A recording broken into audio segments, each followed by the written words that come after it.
to talk a little bit about different down payments for different types of homes. For sure, I can kind of start with that investment property, second home type style. Because people ask, what's the difference between that investment and that second home? So second homes are going to be single family or condo style homes.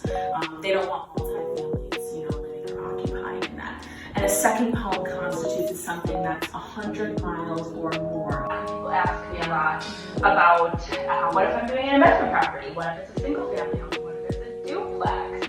What if it's a vacation property, a second home, an Airbnb? So there's tons of different options, and they all pretty much have different down payments for them. Yes, definitely. So can you touch on that a little bit?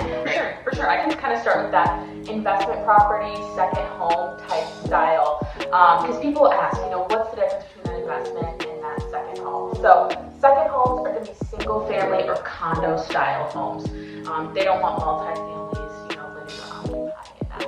And a second home constitutes something that's 100 miles or more away from your primary residence. Okay. So if it's within that 100 miles, most likely it's going to be an investment property. Okay. So on those second homes, if it's more than 100 miles away, you can do a minimum of 10% down is typically that sweet spot. Okay. When you're looking at an investment home and it's within that 100 miles and it's a single family, that's going to be 15% down. Okay. But as soon as you start upping those units, you're looking at a 2, 3, 4 unit, and you're not going to be occupying any of those, that's when you start seeing that 25% down payment.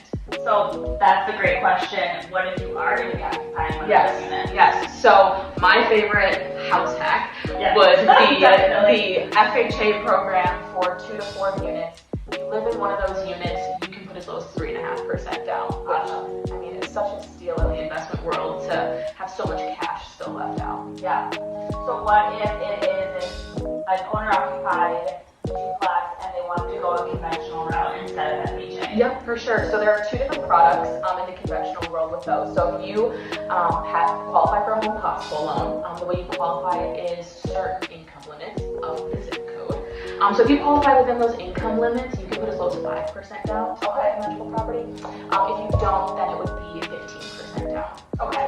Primary single family homes, I have the 4 top different programs. So your conventional FHA, USDA, VA. Your VA loan is going to be applicable to veterans, and the USDA is applicable to areas that have lower populations. You'd be surprised at what areas qualify. Jefferson County, Walworth County, and some of Waukesha County actually qualifies as well. Those 2 products you can do as low as 0% down. Okay. And then our FHA product, so that doesn't have income limits, that doesn't have any population guidelines, that's 3.5% down. Okay. And then conventional, touching on that home possible point again, single family you can do as low as 3% down. Great. And then if you don't qualify for that home possible, it's 5% down. Okay. And do interest rates vary on these products quite a bit? Yes, definitely. So typically your government loans, those ones that are backed by the government, directly funded by them, so VA, USDA, FHA, Okay. those ones are typically going to have a little bit lower of an interest rate. Okay.